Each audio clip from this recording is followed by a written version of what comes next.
नमस्कार साथियों, स्वागत है आप सभी का आपके अपने YouTube चैनल जीके विद यश में। आज 14 अक्टूबर 2020 है और आज की इस डेली करंट अफेयर्स के वीडियो में हम जानेंगे हाल ही की घटनाओं से आपकी आने वाली परीक्षा की दृष्टि से जो महत्वपूर्ण प्रश्न बने हैं उनके बारे में। साथ ही जानेंगे प्रत्येक प्रश्न से जुड़ा हुआ स्टैटिक जीके।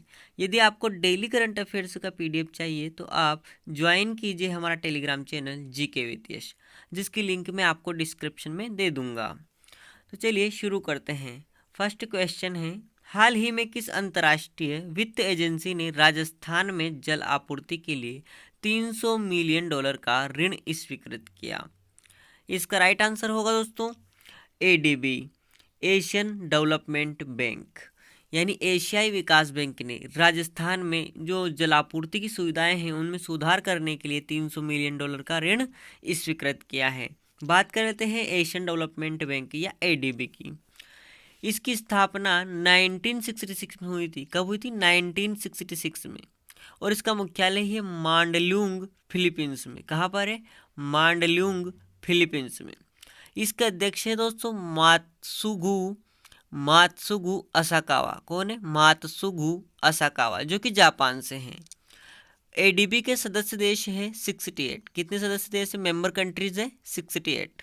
क्वेश्चन नंबर 2 है, हाल ही में आयोजित नेशनल बास्केटबॉल एसोसिएशन, यानी हम जिसे NBA कहते हैं, NBA चैंपियनशिप 2020 का खिताब किस टीम ने जीता? इसका राइट आंसर होगा लॉस एंजल्स लेकर्स। दोस्तों, लॉस एंजल्स लेकर ने मियामी हीट को हराकर NBA चैंपियनशिप जीत ली है और यह उसने ऐसा 17वां टाइटल जीता है। दोस्तों ने 17वीं बार Los Angeles Lakers NBA championship बनी है। आपको बता दें कि NBA चैंपियनशिप जो है, नेशनल बास्केटबॉल एसोसिएशन जो है, इसकी स्थापना 1946 में हुई थी। कब हुई थी? 1946 में। और यह इसका मुख्यालय जो है न्यूयॉर्क, अमेरिका में है। कहाँ पर है? न्यूयॉर्क, अमेरिका में। दोस्तों, इस चैंपियनशिप में 30 टीमें शामिल होती है, जिसमें 29 टीमें USA की और एक कनाडा से शामिल होती है। क्वेश्चन नंबर 3 है, अक्टूबर 2020 में किस राज्य सरकार ने mobile water testing lab launch की? इसका राइट आंसर होगा दोस्तों हरियाणा। हाल ही में हरियाणा ने mobile water testing lab launch की। दोस्तों, यहाँ मोबाइल से तात्पर्य स्मार्टफोन से नहीं, यहाँ मोबाइल से अर्थ है कि वैन में एक चलता हुआ वाटर टेस्टिंग लैब, यानी एक चलती हुई पानी की परीक्षण प्रयोगशाला लॉन्च की है हरियाणा ने, जो कि एक वैन में होगी।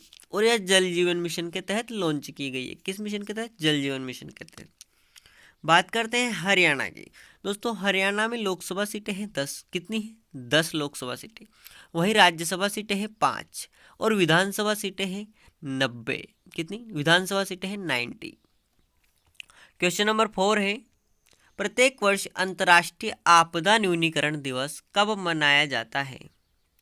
इसका राइट आंसर होगा 13 अक्टूबर को। प्रत्येक वर्ष 13 अक्टूबर को अंतर्राष्ट्रीय आपदा न्यूनीकरण दिवस या international day for disaster reduction. दोस्तों, international day for disaster reduction की शुरुआत 1989 में हुई थी। कब हुई थी? 1989 में। इस वर्ष की थीम क्या है? वर्ष 2020 के लिए जो अंतर्राष्ट्रीय आपदा न्यूनीकरण दिवस है, इसकी थीम है आपदा जोखिम प्रबंधन को मजबूत करना। क्या है? आपदा जोखिम प्रबंधन को मजबूत करना। क्वेश्चन नंबर 5 है, डॉक्टर बाला साहेब विखे पाटिल की आत्मकथा देह विचवा करने का वर्चुअली विमोचन किसने किया? इसका राइट आंसर होगा नरेंद्र मोदी। दोस्तों, प्रधानमंत्री नरेंद्र मोदी ने वर्चुअली रूप से, यानी वीडियो कॉन्फ्रेंसिंग के जरिए, महाराष्ट्र के पूर्व नेता जिनका निधन 2016 में हो चुका है, डॉक्टर बाला साहेब विखे पाटिल का जो आत्मकथा है देह विचवा करनी, उसका विमोचन किया है। दोस्तों, देह विचवा करने का हिंदी में अर्थ होता है एक नेक काम के लिए जीवन समर्पित करना। क्या होता है? एक नेक काम के लिए जीवन समर्पित करना। यह महाराष्ट्र के बड़े ही किसान नेता हुए डॉक्टर बाला साहेब विखे पाटिल और केंद्रीय वित्त राज्य मंत्री भी रह चुके हैं और केंद्रीय कैबिनेट में भारी उद्योग मंत्री रहे डॉक्टर बाला साहेब विखे पाटिल। इन्हें 2010 में पद्म भूषण सम्मान से सम्मानित किया गया था। किस सम्मान से? पद्म भूषण से। क्वेश्चन नंबर 6 है, अक्टूबर 2020 में कार्लटन चैपमैन का निधन हो गया। वह किस खेल से संबंधित थे? इसका राइट आंसर होगा फुटबॉल से। दोस्तों, कार्लटन चैपमैन पूर्व भारतीय फुटबॉल टीम के कप्तान थे, यानी भारतीय फुटबॉल टीम है उसके पूर्व कप्तान रह चुके थे कार्लटन चैपमैन। दोस्तों, ये 1997 में जिस टीम को, अपनी भारतीय टीम को सेफ गोल्ड कप मिला था, उस समय भारतीय टीम के कप्तान थे कार्लटन चैपमैन। और ये किस राज्य से संबंधित है? तो ये कर्नाटक से संबंधित है, कार्लटन चैपमैन। क्वेश्चन नंबर 7 है, किस देश को financial action task force FATF की ग्रे सूची में बरकरार रखा गया है? इसका राइट आंसर होगा पाकिस्तान।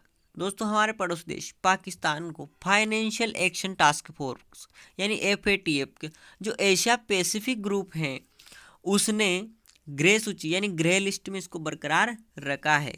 दोस्तों, इसकी एक और लिस्ट होती है जिसे ब्लैक लिस्ट कहा जाता है।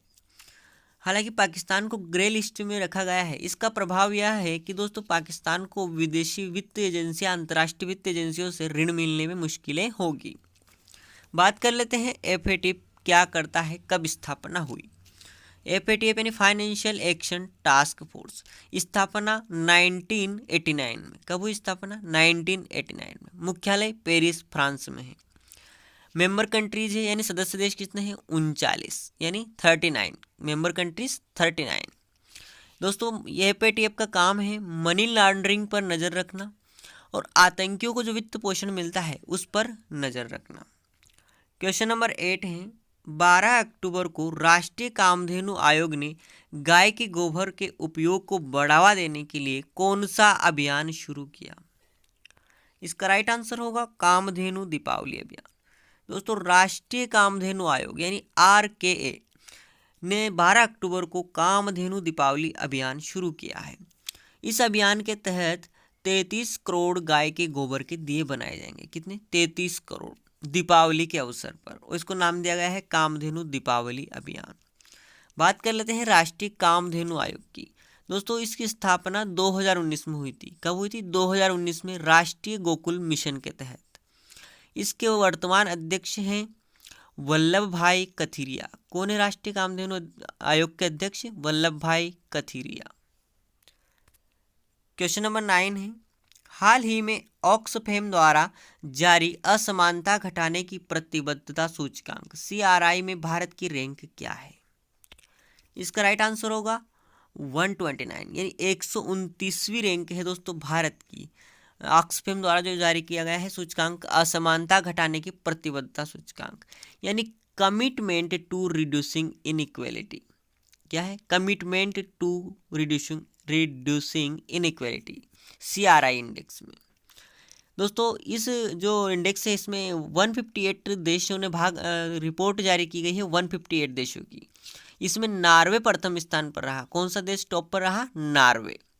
दोस्तों, इस रिपोर्ट में बताया गया है कि भारत का स्वास्थ्य बजट दुनिया में चौथा सबसे कम स्वास्थ्य बजट है। दुनिया में चौथा सबसे कम स्वास्थ्य बजट है।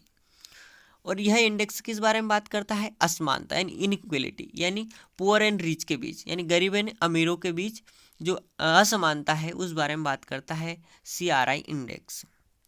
क्वेश्चन नंबर 10 है, किस राज्य ने किसानों को PM किसान योजना से जोड़ने के लिए इंडिया पोस्ट के साथ साझेदारी की? इसका राइट आंसर होगा गोवा। दोस्तों, गोवा ने PM किसान यानी प्रधानमंत्री किसान सम्मान निधि योजना से जो किसानों को जोड़ने के लिए इंडिया पोस्ट यानी भारतीय डाक के साथ साझेदारी की है। आपको बता दें कि PM किसान योजना फरवरी 2019 में शुरू हुई थी। कब हुई थी? फरवरी 2019 में। दोस्तों, बात कर लेते हैं गोवा की। गोवा में लोकसभा सीटें हैं 2, राज्यसभा सीटें हैं 1 और विधानसभा सीटें हैं 40। लोकसभा सीटें 2, राज्यसभा सीटें 1, विधानसभा सीटें हैं 40। क्वेश्चन नंबर 11 है, एक्जिम बैंक किस देश को ग्रेटर माले कनेक्टिविटी प्रोजेक्ट के लिए $400 मिलियन का सॉफ्ट लोन देगा? इसका राइट आंसर होगा दोस्तों मालदीव। एक्जिम बैंक मालदीव को ग्रेटर मालेक कनेक्टिविटी प्रोजेक्ट के लिए $400 मिलियन का सॉफ्ट लोन देगा।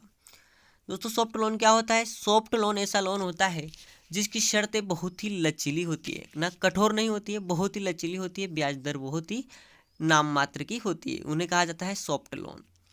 अब एग्जिम बैंक की बात करते हैं दोस्तों। एग्जिम बैंक का फुल फॉर्म है एक्सपोर्ट इम्पोर्ट बैंक। क्या है? एक्सपोर्ट इम्पोर्ट बैंक, यानी आयात निर्यात बैंक। इसकी स्थापना 1982 में हुई थी। इसका मुख्यालय मुंबई में है और एग्जिम बैंक के सीईओ हैं डेविड रस्किन्हा। कौन है? डेविड रस्किन्हा। नेक्स्ट क्वेश्चन है, प्रिंस विलियम और किस प्रकृतिवादी ने मिलकर अर्थ शॉर्ट प्राइज शुरू करने की घोषणा की? इसका राइट आंसर होगा दोस्तों डेविड एटनबरो। प्रसिद्ध प्रकृतिवादी डेविड एटनबरो, जिन्हें 2019 के लिए इंदिरा गांधी शांति पुरस्कार से सम्मानित किया गया है। यह याद रखना है दोस्तों कि 2019 का इंदिरा गांधी शांति पुरस्कार जो है वो डेविड एटनबरो को दिया गया है। ये ब्रिटेन के प्रसिद्ध प्रकृतिवादी हैं, यानी ये पर्यावरण संरक्षण के लिए काम करते हैं। प्रिंस विलियम कौन है? प्रिंस विलियम ब्रिटेन के प्रिंस है दोस्तों। इन दोनों ने मिलकर एक अर्थ शॉर्ट प्राइज यानी एक पुरस्कार देने की घोषणा की है जो पर्यावरण संरक्षण के लिए काम करेगा। क्वेश्चन नंबर 13 है, हाल ही में सीएम चेंग का निधन हो गया, वह किस क्षेत्र से संबंधित थे? इसका राइट आंसर होगा राजनीति से। दोस्तों सीएम चेंग जो हैं ये नागालैंड के पर्यावरण मंत्री थे, वर्तमान पर्यावरण मंत्री थे नागालैंड के। कोविड-19 के कारण इनका निधन हो गया है। सीएम चेंग पूर्व आईएएस अधिकारी भी रह चुके हैं दोस्तों। सीएम चेंग, तो याद रखिए सीएम चेंग किस राज्य के पर्यावरण मंत्री थे? नागालैंड के पर्यावरण मंत्री। कल हमने आपसे एक प्रश्न पूछा था, प्रधानमंत्री मोदी ने राजमाता विजया राजे सिंधिया के सम्मान में किस मूल्य का स्मारक सिक्का जारी किया? इसका राइट आंसर होगा 100 रुपये का। दोस्तों 100 रुपये का स्मारक सिक्का जारी किया गया है राजमाता विजया राजे सिंधिया के सम्मान में, इनकी जन्म शताब्दी को चिन्हित करने के लिए। दोस्तों राजमाता का जन्म 1919 में हुआ था सागर में। कहाँ पर हुआ था? सागर में 1919 में, और 2001 में इनकी मृत्यु हो गई। यह ग्वालियर के अंतिम महाराजा जिवाजीराव सिंधिया की पत्नी थी। किनकी? जिवाजीराव सिंधिया की। इनके सम्मान में 100 रुपये का सिक्का जारी किया, स्मारक सिक्का जारी किया गया है। दोस्तों यह सिक्का वित्त मंत्रालय के द्वारा जारी किया गया है। किस मंत्रालय के द्वारा? वित्त मंत्रालय के द्वारा। क्वेश्चन ऑफ द टुडे है, हाल ही में कौन सा राज्य पूरी तरह से डिजिटल हाईटेक क्लासरूम वाला देश का पहला राज्य बना? आपके सामने ऑप्शंस हैं, गोवा, केरल, महाराष्ट्र या आंध्र प्रदेश। इस प्रश्न का उत्तर आपको कमेंट बॉक्स में लिखना है दोस्तों। और वीडियो को लाइक और शेयर जरूर करें। यदि आप नए हैं तो चैनल को सब्सक्राइब करना ना भूलें, साथ ही बेल आइकन को भी ऑन कर लें ताकि हमारी आने वाली नेक्स्ट वीडियो का नोटिफिकेशन आपको सबसे पहले प्राप्त हो। आज की वीडियो में इतना ही, मिलते हैं नेक्स्ट वीडियो में, तब तक के लिए जय हिंद, वंदे मातरम।